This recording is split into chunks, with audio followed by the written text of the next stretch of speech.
Long before Nike became one of the most recognizable brands in the world, there was no Nike. There were no famous athletes wearing the famous swoosh. There were no enormous stores in major cities. There were no expensive advertisements or massive sports stadium campaigns. There was simply a young man with an idea. His name was Phil Knight. In the early 1960s, Knight was fascinated by running. He was also interested in business and wondered whether there was a better way to make high quality running shoes affordable.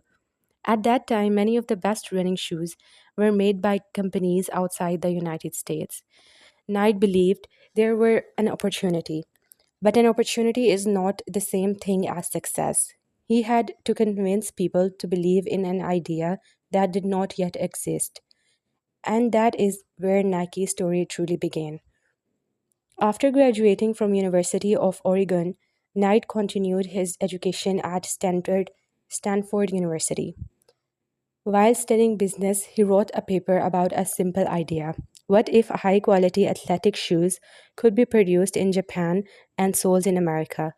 Japanese manufacturing was becoming known of productive quality products at competitive prices. Knight believed Japanese shoes manufacturers could compete with established European brand.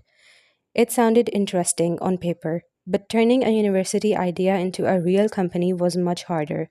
Knight eventually traveled to Japan and met representatives of a Japanese shoes manufacturer called Onistuka, which produced Tiger brand running shoes. Knight saw potential. He became a distributor of the shoes in the United States. The company he created with his former running coach Bill Bowerman was originally called Blue Ribbon Sports. There was no famous Nike name yet. There was no swoosh, just two men trying to build a business. Bill Bowerman was not an ordinary running coach. He was obsessed with improving performance. He believed small improvements could make a big difference. Bowerman experimented with running shoes because he wanted his athletes to have lighter and more comfortable footwear. He studied the runners moved. He tested different materials. He even experimented with shoe design himself.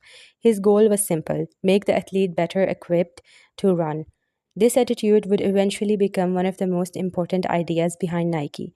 Nike wasn't going to sell shoes simply as objects, it would sell the idea of possibility, the idea that an athlete could become faster, stronger, more confident, better than yesterday. Blue Ribbon Sports didn't begin with a giant store.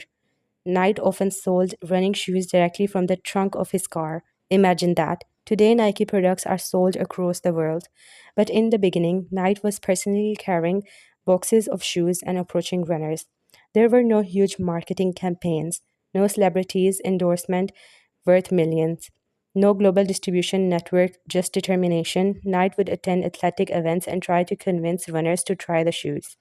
Some people ignored him, others weren't interested, but slowly something started happening. People began noticing the shoes, and more importantly, runners began talking about them. The the small company was gaining momentum. Blue Ribbon Sport was growing, but Knight and his team realized they needed their own brand. They didn't want to depend forever on another company's product. They wanted to create something that belonged completely to them. That meant creating a name.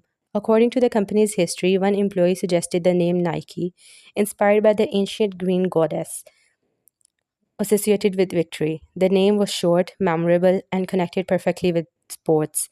But Nike still needed something else. It needed a symbol people could recognize without even reading the company's name.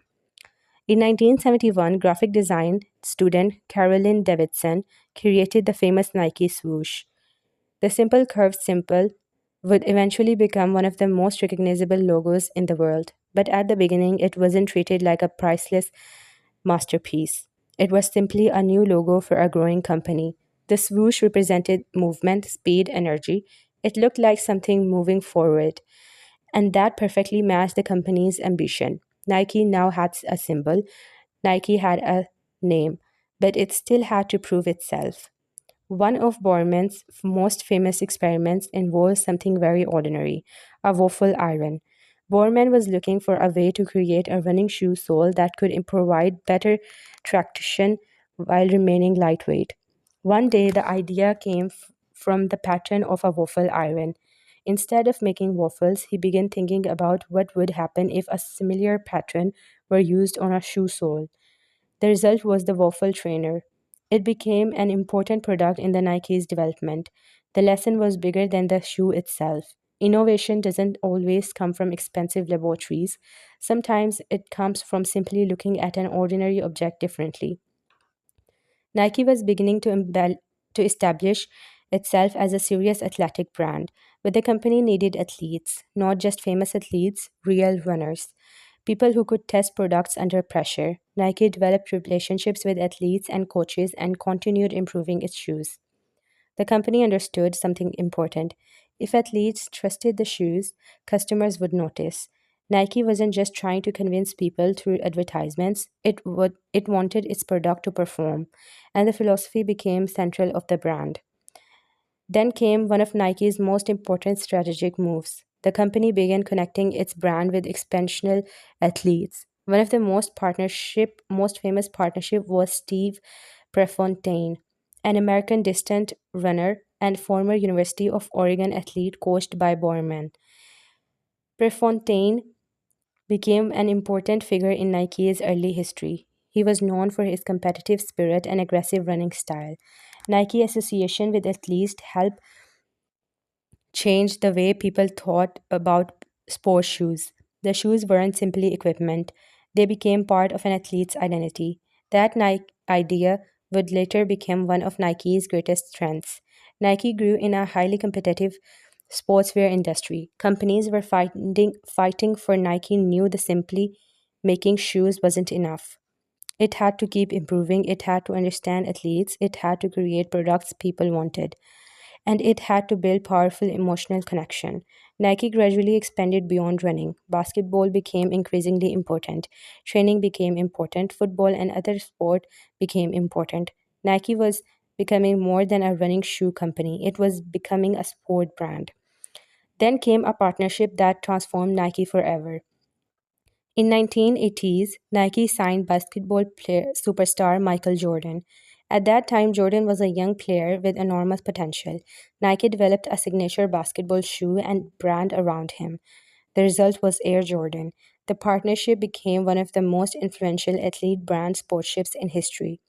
Air Jordan didn't feel like just another basketball shoe. It became part of popular culture. People who weren't professional basketball players wanted the shoe. The connection between sports, fashion, and identity became stronger than ever. Nike had discovered something extremely powerful. People don't always buy products only for what they do, they also buy what those products represents. Nike eventually introduced one of the most famous advertising slogans in modern marketing: just do it. The message was simple.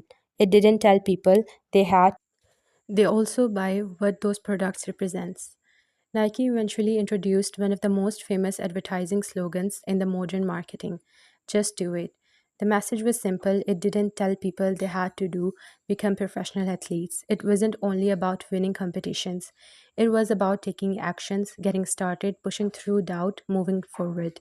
The slogan became bigger than a shoe advertisement. It became a message associated with determination, and that message helped Nike connect with millions of people. As Nike expanded, the company entered more areas of sportswear: clothing, training, equipment, basketball, running, football, lifestyle products, technology. Nike's identity became connected with athletes Nike's identity became connected with athletes around the world. But there was another major change. Nike began becoming a fashion brand as well. Sneakers that were originally designed for sports were increasingly worn in everyday life. A person could wear Nike shoes while running or at school or while meeting friends. The product had crossed from the sport field into every culture. But becoming a global company wasn't always easy. Nike faced criticism and controversy, particularly concerning labor practices and working conditions at factories producing its products. The company faced public pressure and protests. This became a major challenge. Nike had to respond. The controversy forced the company and the wider industry to pay greater attention to supply chain practices. factory conditions, weights, and corporate responsibility. The story is important because the success isn't simply about making money. A large company also had responsibility, and Nike experience showed how quickly consumers can demand change from powerful global brands. Nike worked to improve its approach to manufacture and supply chain transparency. The company increased attention on labor standards and factory conditions and became more involved in sustainability initiatives. The journey wasn't perfect. Large global supply chains are complicated, but Nike experience demonstrated an important business lesson. When a company becomes powerful, its decisions affect millions of people. Growth brings responsibility, and companies must be prepared to listen, adapt, and improve. Nike continued investigating in technology. The goal was also similar to Bowerman's original philosophy. How can athletes perform better? Nike developed technologies designed to improve cushioning, weight, energy return, and comfort. Running shoes became increasingly sophisticated. Nike also explored digital fitness and connected technology. The company understood that the future of sports wasn't only about clothing and shoes, it was also about data, training, technology, and personal performance. One of Nike's strongest marketing idea has always been putting the athlete at the center. The brand doesn't usually say, "Look how great our company is." Instead, it often say, "Look what you can become." That difference is powerful. Nike advertisements frequently tell stories about athletes overcoming obstacles. Some are champions, others are ordinary people. The message remains similar. You don't have to be perfect to begin. You don't have to know exactly where you will end. You just have to take the next step. Think about how extraordinary the journey is. A young entrepreneur once sold running shoes from the trunk of his car. A coach experimented with shoe designs. A small company created a new brand. A graphic design student created a simple symbol. Athlete tested the procedures and products. Consumers started buying them, and eventually Nike became one of the world's most recognizable sportswear companies. The journey wasn't overnight, it took decades. There were failures, there were disagreements, there were financial pressures, there were competitors, there were controversies, but the company continued moving forward. So, what actually made Nike successful? Was it Swoosh? Was it Michael Jordan? Was it advertising, technology? The answer is all of these things, but underneath everything was a powerful idea. Nike learned how to sell motivation. A shoe can protect your feet, but Nike tried to make the shoe represent something bigger: courage, competition, discipline, ambition, movement, and progress. The emotional connection helped turn a product into a brand. The Nike story isn't really about shoes. It's about starting before you have everything figured out. Phil Knight didn't begin with a giant company. Bill Bowerman didn't begin with a modern research laboratory. Carolyn Davidson didn't know that the logo she designed would become globally famous. The early Nike team simply worked with what they had. They experimented, failed, learned, and tried again. And slowly the small idea becomes something enormous. The biggest lesson is simple. You don't need to start big to build something big. You need idea, practice, and the courage to continue when nobody is paying attention. And most importantly, you need to keep moving because sometimes the difference between the dream and the reality isn't one giant moment. It's thousands of small steps, one shoe, one customer, one athlete, one decision, one day at a time. And that is the story behind Nike. The company that started small faced enormous challenges and turned the simple idea of athletic performance into one of the most powerful brands in the world.